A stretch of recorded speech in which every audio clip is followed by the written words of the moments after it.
From the Rohatyn Center for Global Affairs at Middlebury College, this is New Frontiers. I'm Charlotte Tate, Associate Director of the Rohatyn Center. New Frontiers podcasts highlight research undertaken by Middlebury scholars and others on matters of international and global concern. Everything is fair game, from big tech, environmental conservation, and global security, to religion, culture, and changing work patterns.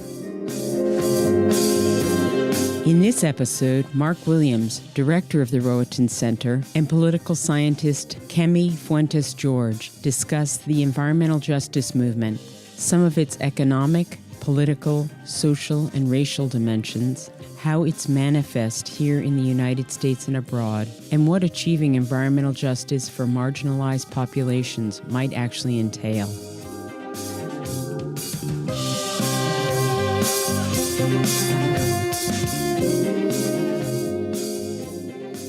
Environmental degradation is an unfortunate reality of our times, and it's often seen as a byproduct of industrialization, resource exploitation, and production practices. Americans became more sensitized to environmental degradation in the 1970s, and as our understanding grew, so did our awareness that the costs of environmental damage weren't borne equally. Some Americans bear a lot more of the cost than others do. Why do more Black and Latino Americans live closer to, or even within the midst of, toxic waste sites than white Americans? What role do race and colonialism play in creating situations of environmental injustice? And what, if anything, can be done to promote greater environmental justice for all? Here to discuss some of these things with me today is Kemi Fuentes-George, Associate Professor of Political Science at Middlebury College. Kemi is a faculty fellow at the Rohatyn Center for Global Affairs, where he oversees the center's program on security and global affairs. He's written extensively about international environmental policy, environmental conservation, biodiversity, the green economy, and environmental justice, including in journals like Global Environmental Politics, a variety of book chapters, and his own book, Between Preservation and Exploitation, which was published by the MIT Press.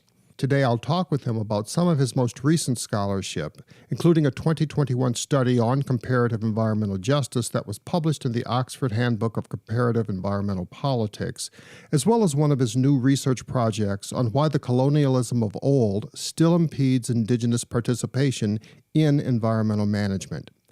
Kemi Fuentes-George, welcome to New Frontiers. Thank you. Thank you for having me. We're glad you're here.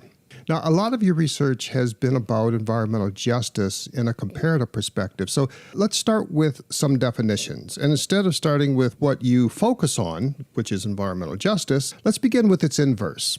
What should we understand by the idea of environmental injustice? How would you define that?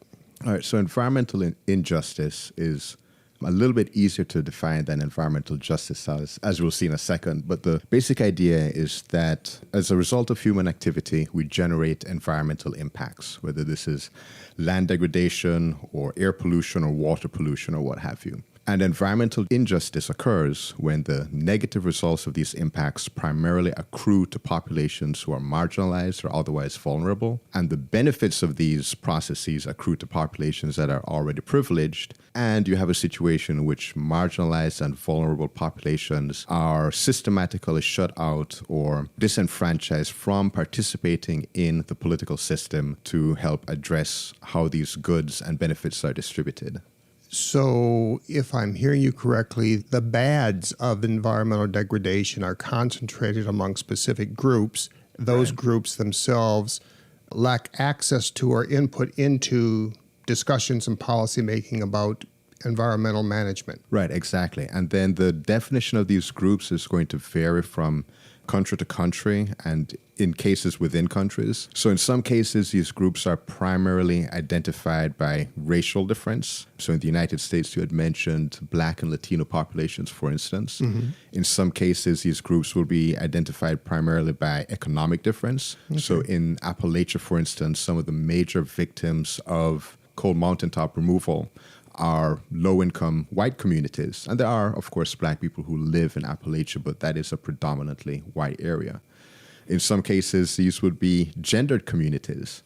So there's a very complex story by this woman called Yvonne Brown, who's done work in Lesotho studying how the construction of dams and the damming of rivers in the Lesotho highlands have had gendered impacts on women and girls who've been exposed to sexual assault, loss of land tenure as a result of how restitution and resettlement processes around dams have been carried out.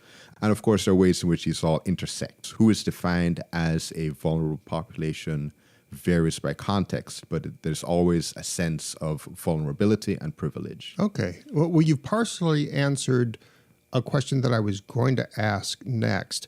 I wanted to know if you could give us some good, prominent examples of what environmental injustice is, examples that would illustrate the definition. And I was going to ask whether the best examples were found in the United States or whether the patterns of injustice were replicated beyond U.S. borders as well. Yeah, I mean, the sad thing for humanity, and I guess the good thing for my research, is that environmental injustice is everywhere. And in some cases, the processes are primarily local, and in some cases, the processes are global. So when I think of local cases of environmental injustice, for instance, I could think of, in the United States, where this language kind of originated, places like Cancer Alley, which is in St. James Parish in Louisiana. In St. James Parish, there's this zone that was zoned as residential/industrial in 2014. And by zoning, this is a majority black parish, by the way, 85% black. And in this zone, by having it classified this way, petrochemical companies were able to start building just entire highway lengths of petrochemical plants for refining and oil production in this parish. If you look at images of St. James Parish and Cancer Alley, you'll see just highways with just rows and rows of petrochemical plants, belching smog into the atmosphere. And people are living in that And area. people are living there, yeah. And so you have all of this, local air pollution, local water pollution concentrated in these majority black neighborhoods, and correspondingly rates of cancer that are 2 or 3 times the rate that would be found in white neighborhoods of comparable socioeconomic status, but without the petrochemical plants. So, and of course, we as consumers, we benefit from petrochemical companies. We use plastics, we use oil, we benefit from refined oil. Our ability to consume at the rate that we consume is facilitated by the fact that petrochemical companies are not paying the real cost for their production, right? The cost is borne by these low-income black communities. When we think of global cases, a good case study to look at would be the city of Agbogbloshie, which is in Ghana, and it's now known as the world's digital dumping ground. So this is a port city in which Ghana receives shipments of electronic materials, among other things, as a port city. And a lot of these electronic materials are classified as recyclable or consumer goods, but end up being, in many cases, dumped electronic goods or e-waste. And so there have been studies since 2006 by organizations like the Basel Action Network that have tracked how goods that are taken to places in the United States or in Germany for recycling, old computers, old cell phones, old cathode ray tubes, like really old televisions and so on, are taken to places where consumers believe they're going to be recycled and then are taken on container ships illicitly, sometimes clandestinely, and taken over to Ghana and essentially just dumped in massive open-air pits in which they can leach heavy metals like lead and mercury or persistent organic pollutants like PFAS or PFOA into the ground, into the air, into the water supply, and in which local children often will take these electronics and set them on fire in order to extract the gold and silver and platinum that's inside of them, thus further exposing themselves to toxic chemicals. And I was going to say, it doesn't sound very healthy. Oh, no, it's terrible. It's terrible, right? So these are communities in Ghana that are low income, that are very heavily marginalized, that are desperate. They're not the ones buying Macs or PlayStations or flat screen TVs, right? We in the industrialized world are the ones who are using these things and then shipping them off to be hopefully recycled, but in reality, oftentimes at a scale that we don't really know, just disposed of and becoming environmental hazards and toxins for people who are on the other side of the digital divide. Could you tell me if you know this arrangement with Ghana, this is something undertaken by the Ghanaian government as opposed to whatever the local authority might be where the dumping grounds are? Yeah, so it's a little bit complex. So the way in which waste shipment works in principle is there's this international agreement called the Basel Convention. And the way that the signatories to the Basel Convention, which include Ghana, the way that they're supposed to operate is that an importer country has to receive prior informed consent from an exporter country. So if an exporter country, there's some goods originating there that are going to be traded on the international market, which includes waste, to another country, you have to label them, explain to the importer what the possible hazards are, define which goods are waste and which goods are recyclable, which goods are consumer goods, verify that the importer company has the ability to process or dispose or treat of this waste. And in principle, what that should do is allow free trade and allow poorer countries to get electronic goods cheaper. We in the United States were used to having the latest cutting edge technology, but you could imagine a good argument for people who would otherwise have no access to technology, that they might benefit from having things that are slightly out of date that we've gone past, for instance, right? The problem with the Basel Convention, and I think you just kind of hit on it, is that this is an agreement between governments, right? So if the Ghanaian government, for instance, decides that it wants to import e-waste or electronic goods from another country or another company, but without having really much interest ensuring that it's disposed of properly or taking care of disposal or recycling it or checking it, there's not really much that marginalized people inside those countries can do, especially when this is not so much the case in Ghana, but in other countries in Africa that are recipient countries like Sierra Leone. This is especially exacerbated when you have authoritarian or autocratic country, in which case the government can completely wash its hands of taking care of e-waste and waste goods because the people who are bearing the cost are so vulnerable and so far removed that their wishes could be ignored entirely. Thanks. Okay, well, let's flip it over. We now know what environmental injustice means. What about environmental justice? What should we understand by that concept? Yeah, so this is actually kind of difficult to describe for a variety of reasons. So in 2016, there was this guy from the American Enterprise Institute and the Federalist Society called Roger Clegg, and he was testifying in front of Congress on environmental racism and environmental injustice. And he had this argument where he said, we really should stop thinking about environmental injustice because, as I mentioned in the beginning, environmental injustice occurs when you have harms accruing to one population and goods and benefits accruing to a privileged population. And so in his testimony, Clegg said, the problem with these environmental justice advocates is that what they're arguing for is that pollution should be racially balanced and politically correct, right?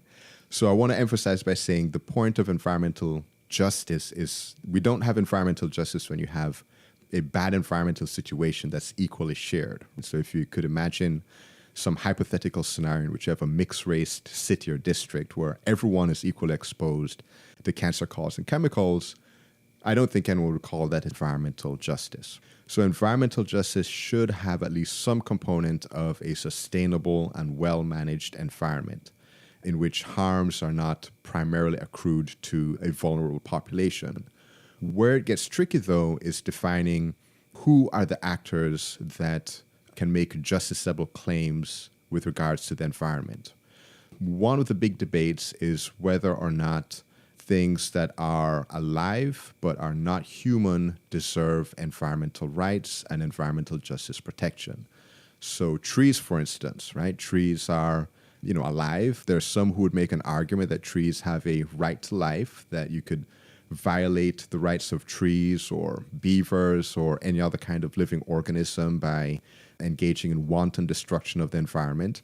And that as a result, what you need to have in order to have real environmental justice is some kind of mechanism by which the rights of living but non-human things can be protected in a legal system.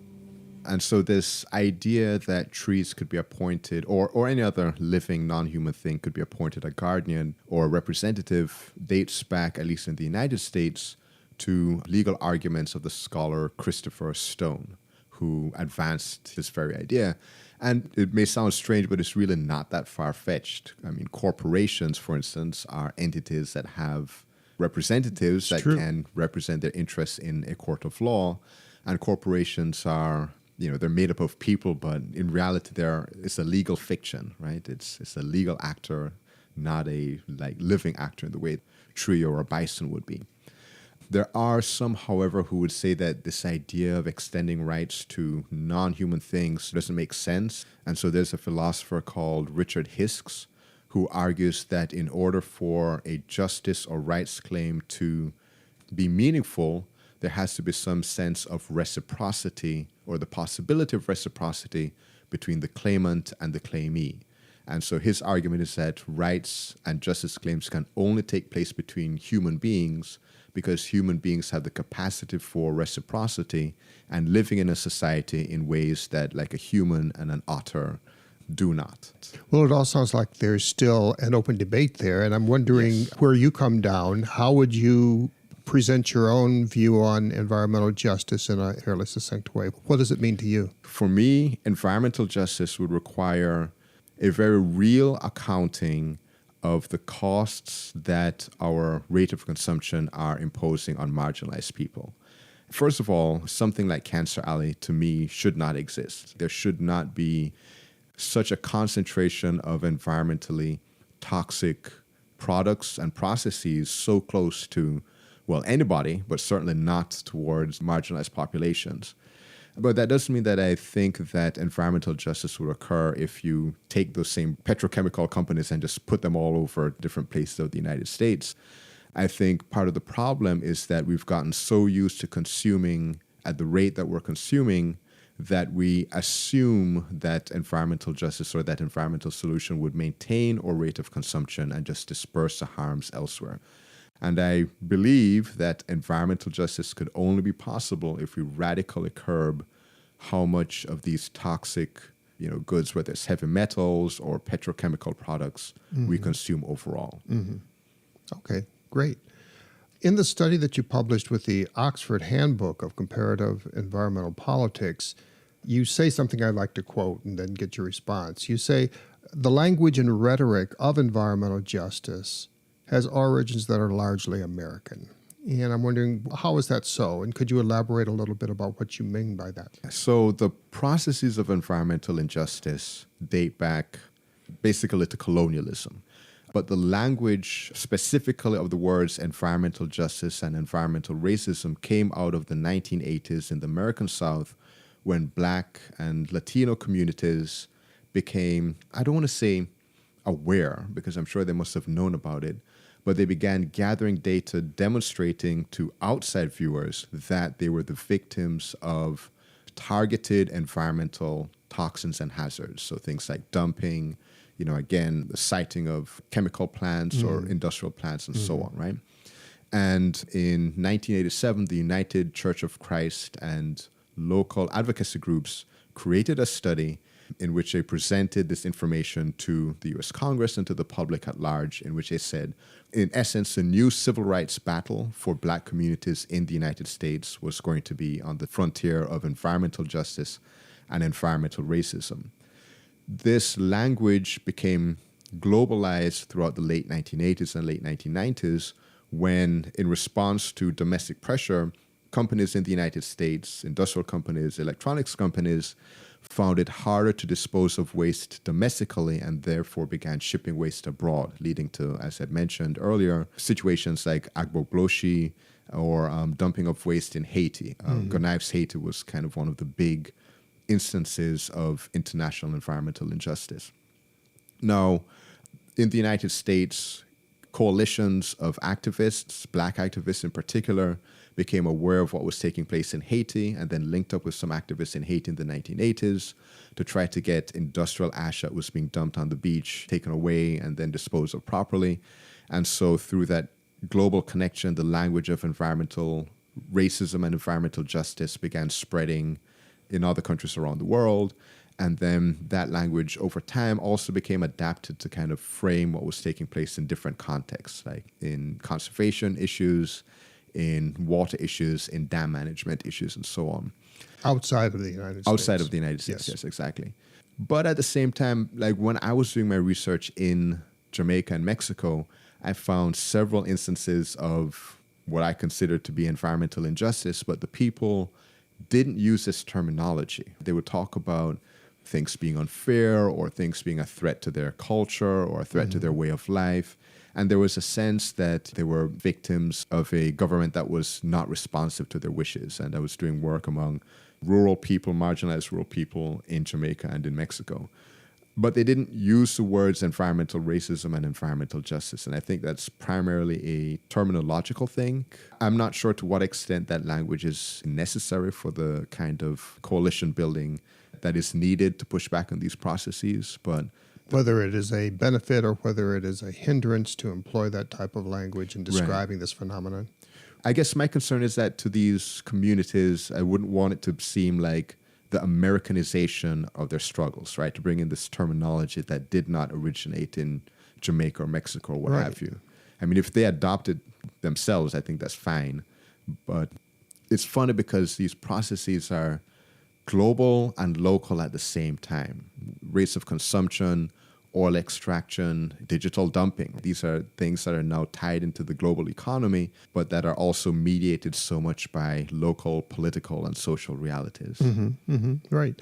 Now, one of the things that I like about your research is that it doesn't just identify the cause of environmental injustice and stop, more or less, with that gloomy conclusion. You also argue that there is a pathway out of this type of situation. Right. Basically, you suggest that the key to environmental justice is through proper environmental management and conservation. And when I say it like that, it sounds relatively easy. Yeah. But let me play devil's advocate a little bit here. Is it really easy? Or are there certain conditions that really have to hold before conservation can produce genuine environmental justice? Yeah, it's actually super hard. I think one of the things to pay attention to, right, is that I had kind of suggested earlier that environmental injustice takes place when you have marginalized populations who are disenfranchised from the political system, right? But having marginalized populations participate has to be taken into consideration with these broader kind of structural issues. And so going back to Appalachia, for instance, some of the people who are most resistant to stopping mountaintop removal and coal mining in Appalachia are low-income Appalachian residents. And they tend to do things like vote for people who are going to, quote-unquote, bring back coal. There's a lot of support for Trump, for instance, on that very basis, despite the fact that they're the ones facing loss of the watersheds, air pollution, water pollution, what have you. And so there's a sense that if you have marginalized populations, whether white Appalachians or Indians in the Ecuadorian Amazon or, Maroons in Jamaica, if you have them participate and vote or support politicians who have a certain perspective on environmental management, if they continue to exist in a socioeconomic situation that creates tremendous pressure on them, that they see their only options are either have a job with terrible pollution or have no job and in extreme poverty but in a clean environment, then it's kind of a difficult choice for them to make. And so addressing environmental injustice can only be done, I think, with addressing other kinds of structural issues: social welfare, social safety net, child care, medical care, access to food, all these other structural issues that are not immediately and obviously environmental, but that would nevertheless enable people to participate in a way that doesn't feel quite as dire and precarious as having, here are your two options: starve or, live in this hellhole but can pay the rent. And the way that you're describing it underscores just how complex it actually is. Right. Environmental management is not something that exists in one dimension. Right. It is intersected by multiple other dimensions and can be affected, for good or ill, by what's going on in those other dimensions. Right, exactly. And again, going back to an earlier point I made about consumption, we do have to pay attention to the fact that I'm aware of this right now, right? I'm looking at my MacBook Pro right now. I am part of this consumer society that's gotten so used to this rate of consumption without really being cognizant about what it means for where the costs of these consumption are being borne. The costs seem to be, in significant ways, externalized away from the beneficiaries. Right. And concentrated in those who are less beneficiary. Right, exactly. And then if they're done that way, you don't need to pay any attention to them, right? You don't need to pay attention to, the cost of cleanup. If we're not cognizant of these issues, then it becomes economically easy to remain at our current level of consumption. I mean, I think about oil production and oil extraction all the time, and exporter countries like Nigeria, for instance, where during colonialism, when the British found oil in the Niger Delta and began exporting it on the global market till Nigeria became independent in 1960, and basically continued this process. You have this method of oil extraction that is environmentally very damaging. You have gas flares, you have regular oil spills, and then you have a level of violence against people within the area who are understandably upset at all of this, supported by the state and supported by corporations. The murder of Ken Saro-Wiwa, the leader of the Ogoni people in early 1990s, I don't remember the exact year, was carried out because he was in opposition to the environmental devastation that was taking place in the Niger Delta. And so when I think about the calculation of the Nigerian government and Shell, that it's cheaper to use violence against the local population and just spill oil everywhere and flare gas and destroy the local environment because that keeps their cost of production lower, it raises a question like, how much would oil cost if they had taken the oil out and not murdered people or thrown them off their land and made sure that the gas was being managed correctly and all of this? It would probably be a lot more expensive. Yes. Which if all the externalities were properly priced, what would the cost of gasoline actually be? Yeah, exactly. And maybe we'd have more public transportation, and maybe we'd have had electric cars before now. I don't know. Coming up, part 2, where Kemi and I turn our attention to the linkages between environmental injustice and such forces as colonialism and racism, as well as the challenges of achieving effective environmental management.